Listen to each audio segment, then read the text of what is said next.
أعوذ بالله من الشيطان الرجيم. بسم الله الرحمن الرحيم. وما تأتيهم من آية من آيات ربهم إلا كانوا عنها معرضين. وإذا قيل لهم أنفقوا مما رزقكم الله قال الذين كفروا للذين آمنوا أنطعم من لو يشاء الله أطعمه إن أنتم إلا في ضلال مبين. ويقولون متى هذا الوعد إن كنتم صادقين. ما ينظرون إلا صيحة واحدة تأخذهم وهم يخصمون فلا يستطيعون توصية ولا إلى أهلهم يرجعون. ونفخ في الصور فإذا هم من الأجداث إلى ربهم ينسلون. قالوا يا ويلنا من بعثنا من مرقدنا هذا ما وعد الرحمن وصدق المرسلون إن كانت إلا صيحة واحدة فإذا هم جميع لدينا محضرون. فاليوم لا تظلم نفس شيئا ولا تجزون إلا ما كنتم تعملون. إن أصحاب الجنة اليوم في شغل فاكهون هم وأزواجهم في ظلال على الأرائك متكئون لهم فيها فاكهة ولهم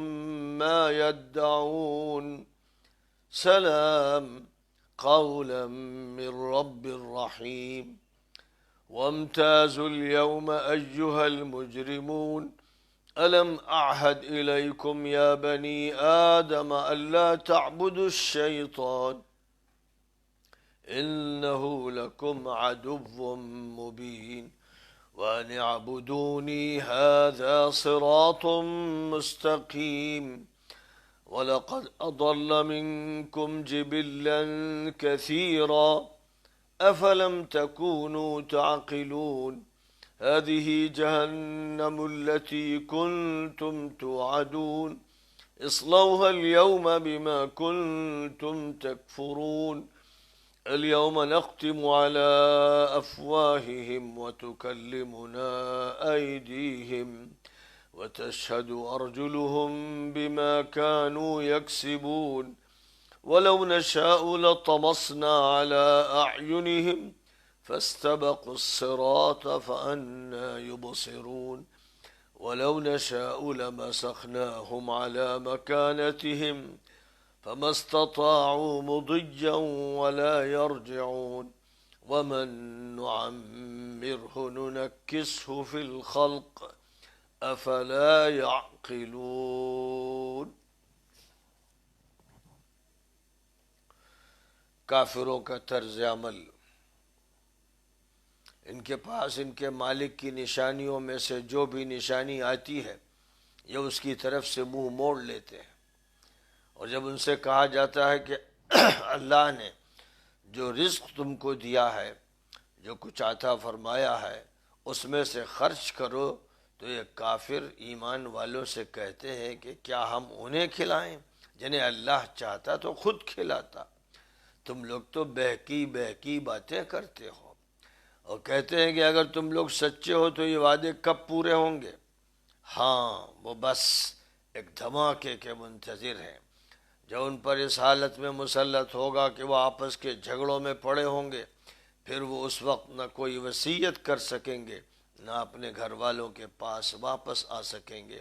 اور سور میں پھونک ماری جائے گی تو یہ اپنی قبروں سے نکل کر اپنے رب کی طرف بھاگیں گے، اور حیرت و پریشانی میں کہیں گے ہائے ہماری تباہی، ہمیں اپنے مرقد سے، قبروں سے کس نے اٹھا کھڑا کیا؟ ہاں سن لو، اس کا ہی رحمان نے، اس کا ہی رحمان نے وعدہ فرمایا تھا اور رسولوں نے سچ کہا تھا۔ قیامت کا دھماکہ اور جزا و سزا کے فیصلے، بس ایک دھماکہ ہوگا اور وہ سب ہمارے پاس حاضر ہوں گے۔ آج کے دن کسی پر ظلم نہیں ہوگا اور تمہیں تمہارے اعمال کا بدلہ ملے گا۔ جنت والے اپنی مسرتوں اور لذتوں میں مشغول ہوں گے، وہ اور ان کی بیویاں سایوں میں، مسہریوں اور صوفوں پر ٹیک لگائے آرام کر رہے ہوں گے۔ وہاں ان کو پھل، میوے اور جس چیز کا وہ مطالبہ کریں گے دیا جائے گا۔ السلام علیکم، رحم فرمانے والے پروردگار کی طرف سے کہا جائے گا کہ اللہ کی طرف سے سلامتی ہی سلامتی اور عافیت ہی عافیت ہوگی۔ دوسری طرف مجرموں سے کہا جا رہا ہوگا اے مجرموں الگ ہو جاؤ، آدم کی اولاد، کیا میں نے تم سے اس کا عہد نہیں لیا تھا کہ شیطان کی بندگی نہیں کرو گے؟ وہ تمہارا کھلا ہوا دشمن ہے اور صرف میری بندگی کرنا یہی صحیح راستہ ہے۔ شیطان نے تم میں سے بہت سی مخلوقات کو گمراہ کیا، کیا تمہاری عقلیں معطل ہو گئی تھیں؟ یہ جہنم جس سے تمہیں ڈرایا جا رہا تھا، اب اپنے کفر کے نتیجے میں اس میں جھلسو۔ آج ہم ان کے منہ پر مہر لگا دیں گے اور ان کے ہاتھ ہم سے بات کریں گے اور ان کے پیر ان کے کرتوتوں کی گواہی دیں گے، اور ہم چاہتے تو ان کی آنکھوں کی روشنی سلب کر لیتے، اور یہ راستے پر بھاگنا چاہتے تو کہاں اور کیسے بچیں ان کو کچھ سجائی نہ دیتا۔ یہ راستے پر بھاگنا چاہتے تو کہاں اور کیسے بچیں ان کو کچھ سجائی نہ دیتا، اور ہم چاہتے تو ان کو اپنی جگہوں پر مسخ کر کے رکھ دیتے، تو یہ نہ چل پاتے نہ اپنے گھروں کو واپس آ پاتے۔ جس کو ہم زیادہ عمر دیتے ہیں اس کو لوگوں کے درمیان جھکا دیتے ہیں، یعنی اس کی کمر جھک جاتی ہے اور جوانی کی قوت اور ترنگ سب رخصت ہو جاتی ہے۔ ایک معذور خمیدہ کمر بوڑھا سر جھکائے چلتا نظر آتا ہے۔ کیا یہ ان باتوں کو سوچتے نہیں؟ سورہ یاسین کی جن آیات کی تلاوت کی گئی اور ان کا رواں ترجمہ پیش کیا گیا، یہ آیات کریمہ آیت نمبر 46 سے شروع ہوتی ہیں اور آیت نمبر 68 پر ختم ہوتی ہیں۔ ان آیات کے ترجمے سے سامعین کو یہ بات تو سمجھ میں آ ہی گئی کہ تذکرہ ہو رہا ہے کافروں کا، منکروں کا، اور ساتھ ہی ساتھ پھر ذکر آیا ہے جنتیوں کا بھی۔ جو منکر ہے، کافر ہے، جن کو اللہ پر یقین نہیں ہے، اللہ کی قدرت پر یقین نہیں ہے، اللہ کے فیصلوں پر یقین نہیں ہے، غفلت اور بدمستی میں جانوروں سے بدتر زندگی گزار رہے ہیں۔ ان کا حال یہ ہے کہ اللہ کی نشانیوں پر غور کرنے کی صلاحیت سے وہ محروم ہے۔ گزشتہ آیات میں اللہ تعالیٰ نے اپنی قدرت کی نشانیوں کا تذکرہ فرمایا تھا۔ نباتات کی دنیا ہو یا جمادات کی یا حیوانات کی، ان کے مناظر ہماری نگاہوں کے سامنے پھیلے ہوئے ہیں۔ زمین پر نگاہ ڈالیے، سمندر دیکھیے، دریاؤں کو دیکھیے، آبشاروں کو دیکھیے، چشموں کو دیکھیے، پودوں کو دیکھیے، گھاس پھوس سے لے کر بڑے بڑے درختوں کو دیکھیے، پھولوں کو دیکھیے، پھلوں کو دیکھیے، اور اس نباتاتی زندگی کے پورے نظام کو دیکھیے، پھر طرح طرح کے جانداروں کو دیکھیے، کیڑے مکوڑوں کو دیکھیے، چرند کو دیکھیے، پرند کو دیکھیے، درند کو دیکھیے، اور فضاؤں کو دیکھیے، بادلوں کو دیکھیے، بادلوں سے گرنے والی بوندوں پر غور کیجیے، اور پھر اوپر کے ستاروں کو دیکھیے، سیاروں کو دیکھیے، سورج پر نگاہ ڈالیے، چاند کا نظارہ کیجیے، اور اس پورے نظام پر غور کیجیے جو اللہ تعالیٰ نے اس کائنات میں قائم فرمایا ہے اور جس کے تابع یہ پورا نظام زندگی چل رہا ہے۔ قرآن یہ بتا رہا ہے اور قرآن اس حقیقت کا انکشاف کر رہا ہے جس کو سائنسدانوں نے صدیاں بیت جانے کے بعد معلوم کیا، تو پہلی مرتبہ جب اس کا اظہار کیا گیا یورپ میں، تو یورپ کے پاپائیت کے نظام نے اس کا انکار کیا کہ دنیا گول ہے اور وہ گردش میں ہے۔ اس کو تسلیم کرنا ان کے نزدیک کفر تھا اور وہ بائبل کے خلاف تھا، اس لیے انہوں نے اس سائنسداں کو قتل کر دیا، اس کو مار دیا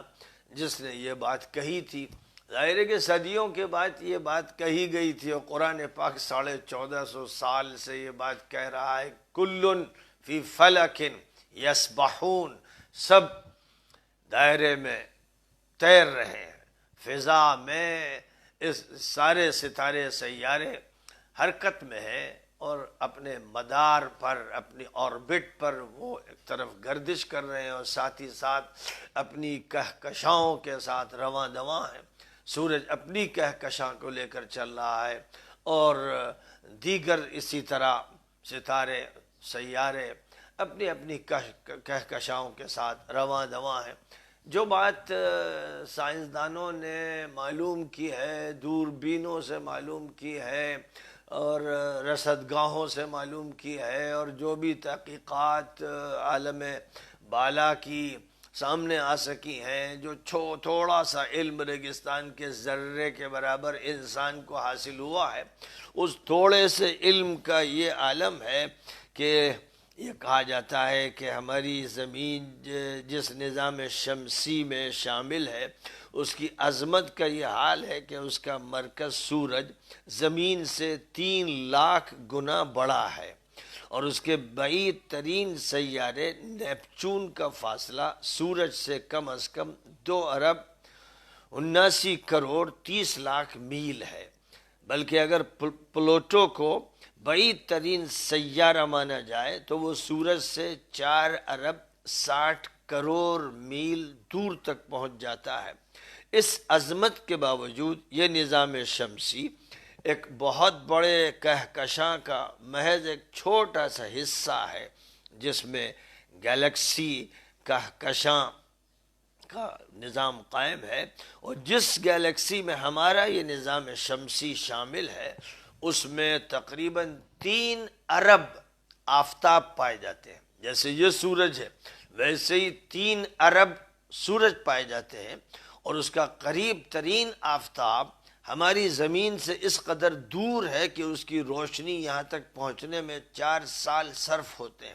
پھر یہ کہکشاں بھی پوری کائنات نہیں ہے، بلکہ اب تک کے مشاہدات کی بنا پر اندازہ لگایا گیا ہے کہ تقریباً 20 لاکھ لولبی صحابیوں میں سے ایک ہے، اور ان میں سے قریب ترین صحابیے کا فاصلہ ہم سے اس قدر زیادہ ہے کہ اس کی روشنی 10 لاکھ سال میں ہماری زمین تک پہنچتی ہے۔ رہے بعید ترین اجرام فلکی جو ہمارے موجودہ آلات سے نظر آتے ہیں، ان کی روشنی تو زمین تک پہنچنے میں 10 کروڑ سال لگ جاتے ہیں۔ اس پر بھی یہ نہیں کہا جا سکتا کہ انسان نے ساری کائنات دیکھ لی ہے، یہ خدا کی خدائی کا بہت تھوڑا سا حصہ ہے جو اب تک انسانی مشاہدے میں آیا ہے۔ آگے نہیں کہا جا سکتا کہ مزید ذرائع مشاہدے کے فراہم ہونے پر اور کتنی وسعتیں انسان پر منکشف ہوں گی۔ تو یہ تو ایک تذکرہ عالم بالا کا تھا۔ یہ جو عالم اسفل ہے، عالم زیری ہے، یہ وہ زمین جس پر ہم چلتے ہیں، اس کی تہوں میں کیا کیا ہے، کتنے خزانے ہیں، کتنے جامد مادے ہیں، کتنے سیال مادے ہیں، اور کتنے مادے نکالے گئے ہیں اور کتنے نکالے جائیں گے۔ انسان کا علم بس وہاں تک پہنچا ہے جہاں تک اس نے کسی چیز کو دیکھ لیا ہے، سن لیا ہے، چکھ لیا ہے، چھو لیا ہے، سونگ لیا ہے۔ انسان کے جو 5 حاسے ہیں ان کے ذریعے سے جو معلومات اسے حاصل ہوئی ہیں، ظاہر ہے کہ وہ بڑے محدود ہیں، اس لیے جو کچھ نامعلوم ہے اس کی تو مقدار کا کوئی اندازہ نہیں، تعداد کا کوئی اندازہ نہیں. بس مثال میں یوں سمجھیے کہ سمندر کا ایک قطرہ آپ کے ہاتھ میں آ گیا یا ریگستان کا ایک ذرہ آ گیا تو آپ اس علم پر پھولنے لگے، اترانے لگے، اکڑنے لگے. اور یہی وہ ایک ذرہ ہے جس پر سینکڑوں ہزاروں جلدیں تیار ہو گئیں. یہ ایک ایسا اس کائنات کے اندر ایک چھوٹے سے ذرے کی حیثیت کی معلومات ہیں جو انسانوں کو حاصل ہوئی ہیں، اور ہزار سال میں یہ معلومات حاصل ہوئی. اب اللہ یہ فرماتا ہے کہ جو نشانیاں بھی ان منکروں، کافروں، بے عقلوں، جانوروں کے سامنے آتی ہیں تو ان پر توجہ کرتا ہی نہیں، کیونکہ ان کا مطلب تو صرف یہ کھانا اور ہگنا موتنا، زندگی گزار لینا اور بدمستیاں کرنا اور مر جانا. اور آج کی جو موجودہ مادی دنیا ہے، امریکہ کی، یورپ کی اور ان کی نقالی کرنے والے تمام ملکوں کی، اس کا تو حال یہ ہے کہ بس کچن سے ڈائننگ ٹیبل تک اس کی ساری سرگرمی ہے. ساری جد و جہد جو کمانے کی ہے، جو تجارت کی ہے، جو زراعت کی ہے اور جو صنعت کی ہے، جتنی بھی بھاگ دوڑ ہے وہ کمانے کے لیے ہے، اور کمانا کھانے کے لیے ہے، اور کھانا لیٹرین جانے کے لیے ہے، اور اس کے بعد زندگی کا خاتمہ ہے. تو اگر دیکھا جائے، جس نے کہا بہت اچھا کہا کہ بس انسان کا حال یہ ہے کہ وہ ٹوائلٹ سے لے کر ڈائننگ ٹیبل تک رہتا ہے، یا کچن سے ڈائننگ ٹیبل تک ایک طرف کھانا پکا اور لگایا گیا اور کھایا گیا، اس کے بعد انسان کے اندر تقاضا بول و براز کا پیدا ہوتا ہے. تو جو کچھ اس نے کمایا تھا وہ سب غلاظت بن جاتا ہے، وہ سب غلاظت بن جاتا ہے. جیسے کھیتی تیار ہوتی، کاٹ دی جاتی ہے، سب کچرا بن جاتی ہے. تو پھول ہے، مسل دیا جاتا ہے تو نہ رنگ باقی رہتا ہے، نہ خوشبو باقی رہتی ہے، اس کو مٹی میں ملا دیا جاتا ہے. تو جن لوگوں کا حال یہ ہے کہ انہوں نے اس عقل کو معطل کر دیا ہے جو عقل نور حاصل کرتی ہے انبیاء کے علم سے، جو عقل نور حاصل کرتی ہے اللہ کی وحی سے، جن کو اس سے محروم کر دیا گیا. اور ظاہر ہے کہ ہر اسکول کو محروم کر دیا گیا، ہر کالج کو محروم کر دیا گیا، ہر یونیورسٹی کو محروم کر دیا گیا، کیونکہ وحی الہی والا وہاں علم نہیں پڑھایا جاتا. ان کو وحی الہی تسلیم ہی نہیں، ان کو انبیاء کی نبوت تسلیم ہی نہیں. انہیں تو اپنے جیسے انسانوں کی لکھی ہوئی معلومات کے ذریعے سے علم حاصل کرنا ہے، اور اس علم کا استعمال ملازمت کے لیے یا کمانے کے لیے کرنا ہے. ملازمت نہ بولیے، تجارت آزاد کرنا ہے یا اور کوئی عمل کرنا ہے تو کمانے کے لیے. اور کمانا کیوں ہے؟ صرف کھانے کے لیے، پہننے کے لیے، اوڑھنے کے لیے، مکان بنانے کے لیے. انسان بغیر کھائے رہ نہیں سکتا، بغیر پیے رہ نہیں سکتا. ننگ دھڑنگ تو رہ سکتا ہے. کتنے ایسے سادھو ہیں جو ننگ دھڑنگ رہتے ہیں اور جنگلوں میں رہتے ہیں، کہیں بھی بس جاتے ہیں. لیکن انسان کی جو سب سے بڑی ضرورت ہے اس کا کھانا ہے، اس کا پینا ہے. اور اس کے لیے جو کمائی ہوتی ہے تو اس کا انجام کیا ہوتا ہے؟ پیشاب، براز، بول و براز، یہ اس کا انجام ہے. یہ ہے عروج. انسان کی ساری جد و جہد کا ایک عروج یہ ہے جو ٹائلٹ میں دکھ رہا ہے، اور ایک عروج انسان کا وہ ہے جو روحانی عروج ہے، معنوی عروج ہے، دینی عروج ہے، ربانی عروج ہے، انبیائی عروج ہے. تو اس کے لیے تو یہ کائنات چھوٹی ہے، اس کے لیے تو رب کائنات ہی وہ منزل ہے جس کی طرف ایک بندہ عروج حاصل کرتا ہے. یہاں یہ فرمایا گیا کہ یہ ایسے نکمے، ایسے جاہل و بے عقل ہیں کہ پروردگار کی نشانیاں دیکھتے ہیں اور توجہ نہیں کرتے. اور ان سے جب کبھی یہ کہا جاتا ہے کہ اللہ نے جو دیا ہے، اللہ نے دیا ہے، اس میں سے اللہ کے راستے میں خرچ کرو، تو یہ کافر، یہ منکر، یہ احسان ناشناس یہ کہتے ہیں ایمان والوں سے کہ ہم کیوں کھلائیں؟ اگر اللہ ہی کھلاتا ہے تو کیوں نہیں کھلا دیتا ان بھوکوں کو، ان غریبوں کو؟ ہم سے کیوں کہتے ہو کہ ہم انہیں کھلائیں؟ یعنی ایک طرف تم اللہ کی قدرت بیان کرتے ہو اور ایک طرف ہم سے کہتے ہو کہ ہم ان کو کھلائیں، تو تم ہی لوگ بھٹکے ہوئے معلوم ہوتے ہو. تو بہرحال یہ ہے، یہ ان کی عقل ہے جو بات کرتی ہے. انہیں یہ نہیں معلوم رہتا ہے کہ ان کو پیدا کیا گیا ہے آزمانے کے لیے، امتحان کے لیے، اور یہ ان کا امتحان ہے، امتحان کا پرچہ دیا جا رہا ہے. تو ایسے ہی ہے کہ طلبہ امتحان کا جب پرچہ دیا جائے تو کہیں کہ یہ کیا تماشا، ہم تو سمجھے تھے کہ ہم باراتی، ہم کو بلایا گیا ہے، یہاں چائے پلائی جائے گی، آئس کریم کھلائی جائے گی، کھانا کھلایا جائے گا. ہمیں تو یہ نہیں معلوم تھا کہ پرچہ دیا جائے گا، کہ جواب دو، سوالات کیے جائیں گے، ان کا جواب مانگا جائے گا. اگر طلباء استادوں سے اور نگرانوں سے یہ بات کریں تو ظاہر ہے کہ پھر ان کو امتحان حال سے نکال کر پاگل خانے بھیجا جائے گا. ایسے ہی اس پوری دنیا کے اندر اللہ نے انسانوں کو بسایا کہ میری بندگی کرو، میں نے اپنی عبادت اور بندگی کے لیے تمہیں پیدا کیا اور اپنا نظام دیا اور انبیاء بھیجے. اب اگر تمہارے سمجھ میں نہیں آتا تو ظاہر ہے کہ تم مرو گے، تباہ ہو جاؤ گے. اور جب تم یہ مطالبہ کرتے ہو کہ کب آئے گی قیامت، تو پھر بس یاد رکھو کہ ایک دھماکہ ہوگا اور چتھڑے اڑ جائیں گے. تم بازاروں میں ہوگے، اپنے گھروں میں ہوگے، اپنی زندگی میں مشغول ہوگے، اور سور پھونکا جائے گا. اچانک قیامت کا دھماکہ ہوگا، اور جب قیامت کا دھماکہ ہوگا تو پوری دنیا کو ریزہ ریزہ کر دیا جائے گا. ہر چیز جاندار جو ہے اس کو بے جان کر دیا جائے گا، اور انسانوں کے پرزے اڑا دیے جائیں گے، اور پہاڑوں کو ریزہ ریزہ کر کے بالو کی طرح سے ہوا میں اڑا دیا جائے گا. اس وقت وہ عالم ہوگا، وہ دھماکہ ہوگا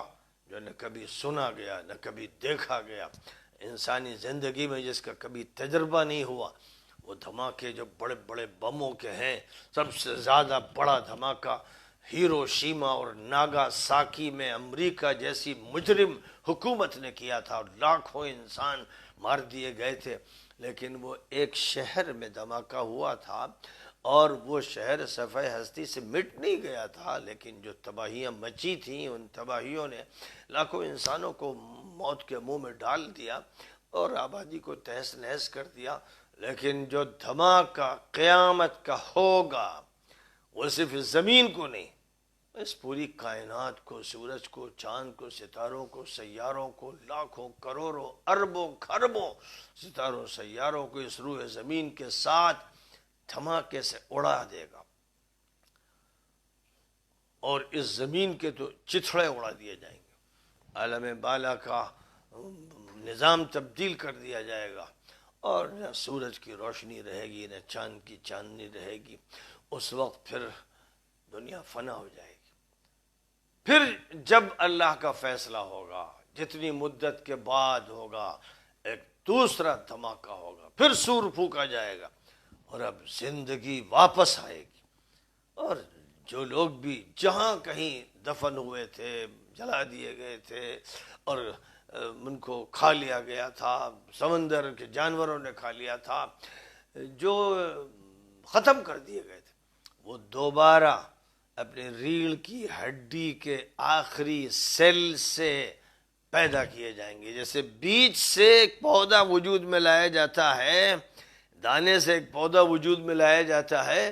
حضور اکرم صلی اللہ علیہ وسلم نے یہ بات ارشاد فرمائی کہ انسان کی ریڑھ کی ہڈی کے آخری گٹکے کے اندر ایک سیل ایسا ہے کہ اس سیل سے دوبارہ انسان کے وجود کو تیار کر دیا جائے گا. جیسے آج جینیاتی عالم میں تجربہ ہے کہ انسان کے ایک سیل سے دوسرا انسان بنا دیا جا سکتا ہے، ڈپلیکیٹ انسان بنایا جا سکتا ہے. اور ظاہر ہے کہ ایک بھیڑ کے ذریعے سے ایک بھیڑ کو وجود میں لایا گیا، اس کا تجربہ کیا گیا. انسانی تجربوں پر ابھی روک لگی ہوئی ہے، اس کے نتیجے میں چونکہ بہت سے خطرات کے اندیشے ہیں، اس لیے حکومتوں نے اس پر پابندی لگا رکھی ہے. لیکن ایک وقت آئے گا کہ یہ پابندی بھی ختم کر دی جائے گی، اور پھر جانداروں سے ان کے ڈپلیکیٹ تیار کیے جائیں گے. تو انسانی سیل سے اگر دوسرا انسان بنایا جا سکتا ہے تو فرمایا گیا کہ اسی انسان کے اندر ایک سیل ایسا رکھا گیا ہے جو نہ جلانے سے جلتا ہے، نہ تیزاب سے پگھلتا ہے، نہ کسی طرح ختم ہوتا ہے. اس سے اللہ تعالیٰ نے دوام عطا فرمایا ہے، اور اسی سیل سے ہر انسان کی زندگی دوبارہ پودے کی شکل میں وجود میں آتی چلی جائے گی۔ اور جب انسان دوبارہ زندہ ہوگا ہزاروں سال کے بعد، جو اسی وقت مریں گے وہ تو تھوڑے عرصے کے بعد، لیکن جو حضرت آدم کے زمانے سے اس روئے زمین پر تھے اور ان کی موت ہوئی تو ہزار سال کے بعد جب وہ اٹھا کے کھڑے کر دیے جائیں گے اور وہ اس آواز کی طرف بڑھیں گے جو وہاں لگائی جا رہی ہوگی اور اپنے پروردگار کی طرف بھاگے چلے جا رہے ہوں گے، تو اس وقت وہ کہہ رہے ہوں گے کس نے ہم کو قبروں سے اٹھا دیا، کس نے ہمیں پھر زندہ کر دیا، کس نے ہمیں برپا کر دیا۔ اور ان کو یہ محسوس ہوگا کہ بس وہ ایک پہر آرام کر رہے تھے، شاید گھنٹہ 2 گھنٹہ 4 گھنٹے وہ قبر میں پڑے تھے، ان کو یہ اندازہ ہی نہیں ہو سکے گا کہ ہزاروں سال گزر چکے ہیں۔ یہ اللہ تعالیٰ کی طرف سے بات جو کہی گئی ہے وہ تجربے کی بات ہے کہ کوئی بھی انسان بالکل اندھیرے میں رات میں 9 بجے مثلا کسی کمرے میں لیٹا ہو اور 2 بجے 3 بجے 4 بجے جبکہ روشنی کی کوئی رمق نہ ہو پوچھا جائے اس سے کہ کتنی دیر لیٹے رہے تو کوئی انسان بتا نہیں سکتا کہ اتنی دیر میں لیٹا رہا۔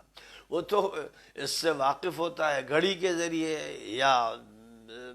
صبح کی سپیدی کے کھڑکی سے کسی روشن دان سے داخل ہونے کے ذریعے یا سورج نمودار ہوتا ہے تو سورج کی دھوپ کے ذریعے اسے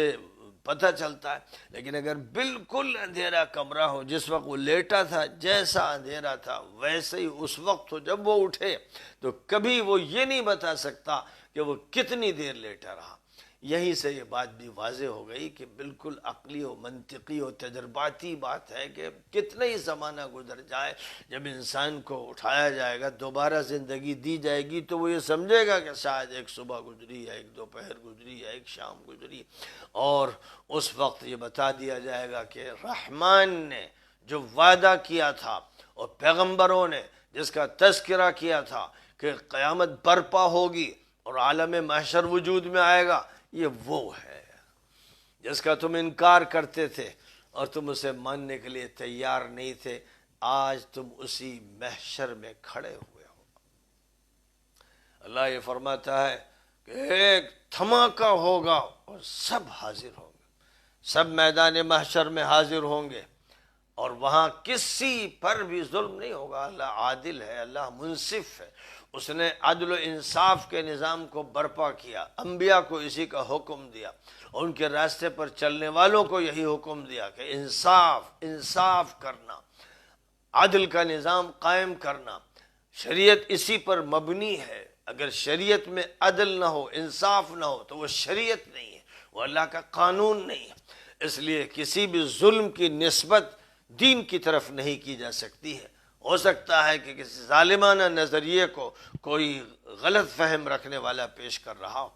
اللہ نے خود وضاحت کر دی ہے کہ میرا دین آسان ہے اور نبی نے اس کو خوب کھول کر بیان کر دیا ہے، تو ظاہر ہے کہ وہ اللہ جو عادل ہے منصف ہے اس کے یہاں روز جزا میں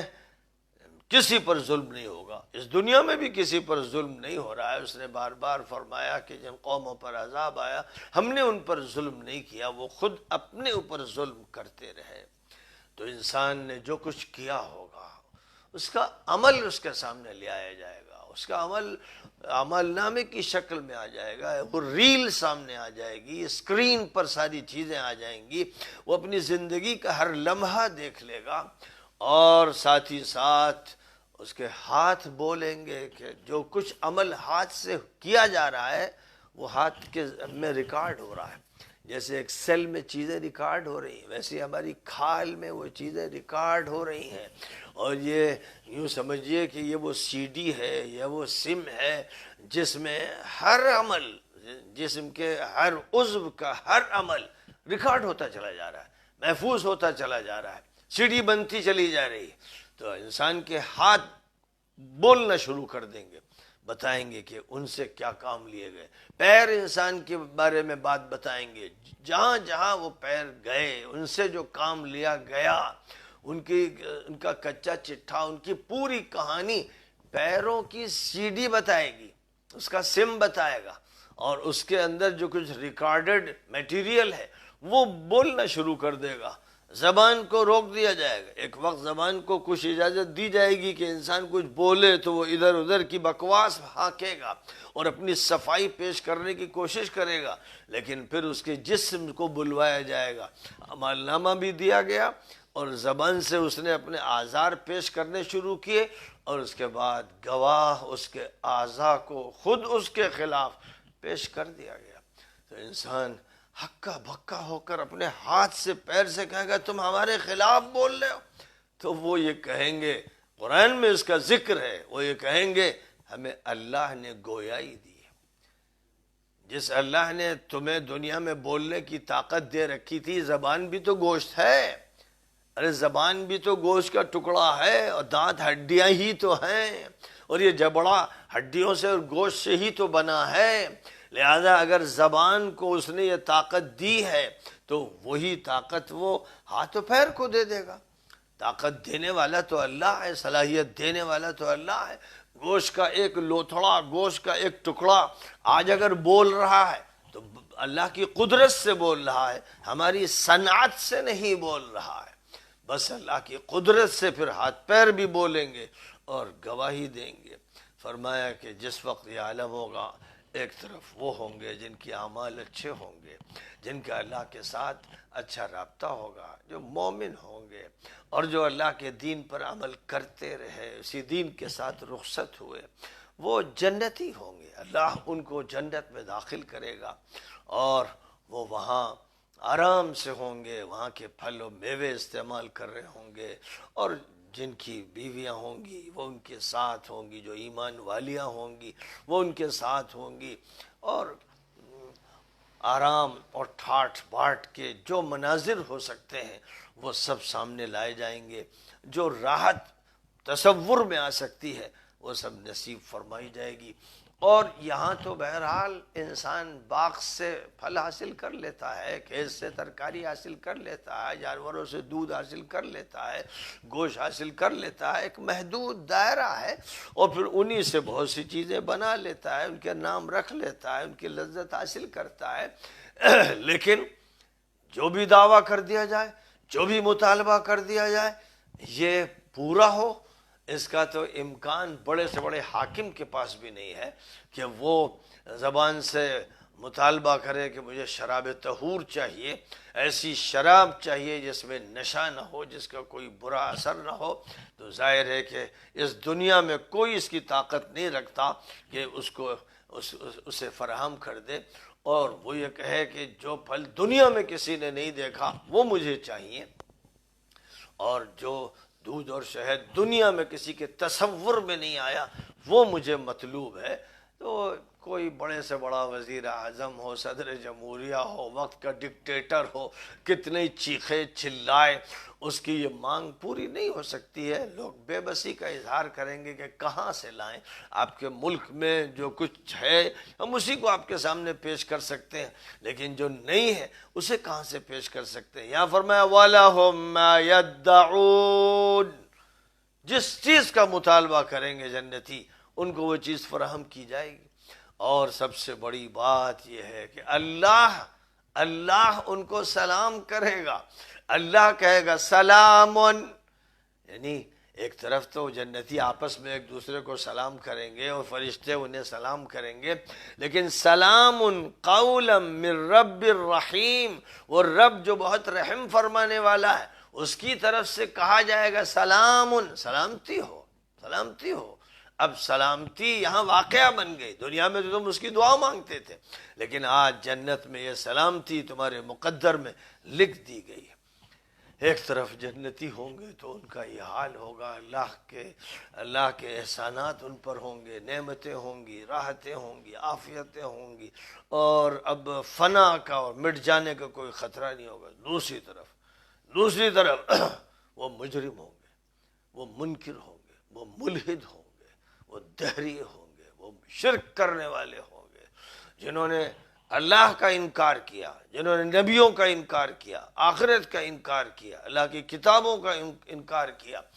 اور وہ یہ سمجھیں گے کہ ان کے جو اچھے لوگ ہیں، گھر کے جو افراد اچھے ہیں، یا جن سے بھی تعلق تھا، یا جن کو بزرگ مانتے تھے، بس ان کا دامن تھام کر وہ بھی جنت میں چلے جائیں گے، ان کے ساتھ گھلے ملے رہیں گے۔ تو کہا جائے گا وَامْتَازُوا الْيَوْمَ أَيُّهَا الْمُجْرِمُونَ، اے مجرموں الگ ہٹو،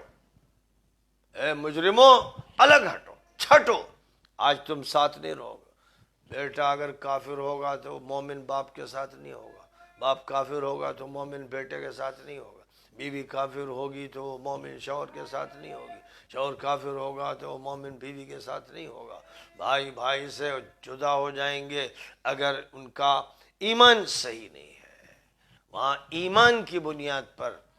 فیصلے ہوں گے، وہاں عمل صالح کی بنیاد پر فیصلے ہوں گے، جنت کے فیصلے ایمان اور عمل کی بنیاد پر ہوں گے، اللہ کی مغفرت اور رحمت کی بنیاد پر ہوں گے۔ لہذا کہہ دیا جائے گا ان سے کہ جو یہاں گھلے ملے رہتے تھے، گھروں میں آ رہے ہیں، جا رہے ہیں، شادی بیاہ کر رہے ہیں، تقریبات میں شامل ہو رہے ہیں، ایک دوسرے کو سلام بھی کر رہے ہیں، آداب بجا لا رہے ہیں، لیکن وہاں چھٹائی کا دن ہوگا، وہاں ایمان و عمل صالح والے الگ ہوں گے، اور جو ان کے خلاف ہوں گے وہ الگ ہوں گے، اور کہہ دیا جائے گا اے مجرموں الگ ہو جاؤ۔ اور اللہ ہی فرمائے گا اے آدم کے بیٹو، کیا میں نے تم سے کہا نہیں تھا کہ شیطان کی پوجا پاٹ مت کرنا، شیطان کی بندگی مت کرنا، اس کی تابع داری مت کرنا، وہ تمہارا کھلا دشمن ہے، میری بندگی کرنا یہی صحیح راستہ ہے۔ کیا میں نے کہا نہیں تھا؟ آدم کو اتارا تھا تو یہ کہہ دیا تھا، کیونکہ آدم کو دھوکہ دیا تھا جنت میں شیطان نے، ابلیس نے، پھر آدم کو اتارا گیا تو بتا دیا گیا تھا، اور آدم نے اپنی اولاد کو بتا دیا تھا، اور اسی طرح یہ سلسلہ چل رہا تھا۔ شیطان کے دام میں نہ آنا۔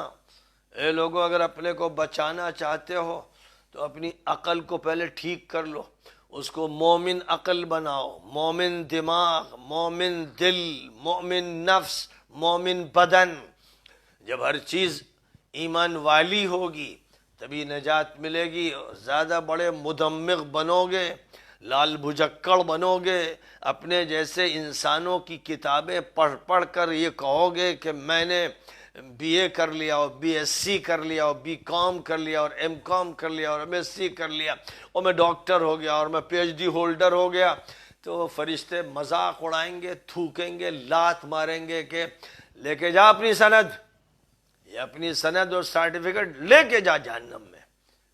تجھے اللہ پر ایمان کی دعوت دی جا رہی تھی تو انکار کر رہا تھا، تو فلسفہ بگاڑ رہا تھا، تو اپنے کو تھنکر فلاسفر سمجھتا تھا، تو پی ایچ ڈی بنا پھر رہا تھا، تو ڈاکٹر بنا پھر رہا تھا، تو تجھ کو انجینئر ہونے کے دعوے تھے، تو سائنٹسٹ بنا ہوا تھا۔ یہ کھیل تماشے، یہ اپنے گھروندے لے کر جہنم میں چلا جا۔ اس وقت یہ فرمایا جائے گا کہ ان شیطان کی بندگی کر رہا تھا یا اللہ کی بندگی کر رہا تھا۔ اس شیطان نے کتنی نسلوں کو تباہ کیا، کتنوں کو گمراہ کیا۔ کہاں گئیں تمہاری عقلیں، کہاں گئیں؟ اے لوگوں، اے انسانوں، پیغمبر تم کو سمجھاتے رہے، ہماری کتابیں تمہارے سامنے حق کو واضح کرتی رہیں، لیکن تم مذاق اڑاتے رہے۔ آج جہنم کی آگ میں جھلسو، اب تمہارے پاس کوئی عذر نہیں، حجتیں قائم کر دی گئی، عمر دے دی گئی، زمانہ تمہیں عطا کیا گیا۔ سمجھنا چاہتے تو ایک دن کافی تھا، ایک گھنٹہ کافی تھا، ایک منٹ کافی تھا سدھرنے کے لیے۔ ایک منٹ میں فیصلہ ہو سکتا ہے، اور انسان سدھرنا نہ چاہے تو 40 سال گزر جائیں، 50-60 سال گزر جائیں، بڈھا کھوسٹ ہو جائے، کمر جھک جائے، سیدھا کھڑا نہ ہو سکے، لاٹھی لے کے چلے، لیکن ہدایت نہیں چاہتا تو نہیں ملے گی۔ اسی لیے آگے یہ بات بھی فرما دی کہ اگر ہم چاہتے تو ہم ان کو مسخ کر کے رکھ دیتے، اور ان کی آنکھوں کی روشنی بھی چھین لیتے، اور پھر یہ عام مادی راستے پر بھی نہ چل پاتے۔ ہم یہ کر سکتے تھے، لیکن ہم نے اس دنیا میں ان کو دماغ دیا، آنکھیں دیں، دل دیا، کان دیے، ہر سہولت عطا کی، تمام وسائل عطا کیے، تمام اسباب عطا کیے کہ ان کا استعمال حق کے لیے کیا جائے، لیکن نہیں کیا گیا۔ تو اب یاد رکھیں کہ اب وہ پلٹ کر دنیا میں جا نہیں سکتے، اور جن کو ہم نے لمبی عمریں دیں وہ بھی ایک مثال ہے۔ ہم دکھاتے ہیں اپنی نشانی کہ وہ جوان جو تڑکتا ہے اور پھڑکتا ہے، اپنی ترنگ دکھاتا ہے، اسی کو دھیرے دھیرے جب ہم بوڑھا کر دیتے ہیں تو اس کے منہ سے ٹھیک سے آواز نہیں نکلتی ہے، دماغ اس کا بچوں کا سا ہو جاتا ہے، گھر میں وہ کھلونا بن جاتا ہے، اب اٹھایا جاتا ہے، بٹھایا جاتا ہے، لٹایا جاتا ہے، ہگایا جاتا ہے، متایا جاتا ہے، یہ کیفیت ہو جاتی ہے۔ اللہ دکھاتا ہے اپنی نشانی، اس دنیا میں دکھاتا ہے کہ ہم نے تم کو بے بس پیدا کیا تھا، ہر وقت تم اپنی ماں سے لگے رہتے تھے، پھر ہم نے تم کو بڑھاپے کی عمر میں بے بس بنا دیا۔ سبق حاصل کرو اور اللہ کی قدرت پر غور کرو، اللہ پر ایمان لاؤ، اپنا ہر دن نیکی کے ساتھ گزارو، اور